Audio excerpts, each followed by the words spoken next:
আসসালামু আলাইকুম ভিউয়ার্স, কেমন আছেন সবাই?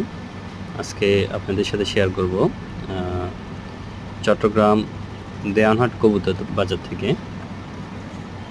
এখানে দেশি বিদেশি অনেক রকম কবুতর পাওয়া যায়। বিশেষ করে গিরিবাজ কবুতরটা বেশি পাওয়া যায়। তাছাড়া এখানে মাল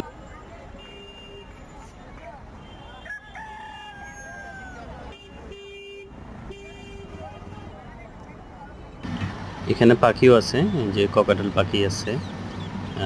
অনেকেই দূর দূরান্ত থেকে পাখি নিয়ে আসে। তারপর কবুতর আছে, তবে একটু সতর্কভাবে কবুতর কিনবেন। দেখে শুনে ভালোভাবে দেখে কবুতর নিয়ে যাবেন, কারণ এখানে কম দামে একটা কবুতর কিনবেন, আপনার বাসার অনেক দামি দামি কবুতর অসুস্থ হয়ে যাবে। তো এই জন্য দাম বেশি দিয়ে নেবেন, সুস্থ দেখে কবুতর এবং পাখি কিনবেন। বিভিন্ন রকম পাখি আছে, তাছাড়া বিভিন্ন রকম বিড়ালও আছে। এই যে এক ভাই অনেকগুলো বিড়াল আনছে, এখন নিয়ে যাচ্ছে গা। উনি বিক্রি করতে পারে নাই। পরবর্তীতে আমরা দেখেছি উনি একটা দোকানে সবগুলো একসাথে দিয়ে দিছে। তো বিড়ালগুলো সুস্থ ছিল, কিন্তু একটু অপরিষ্কার ছিল।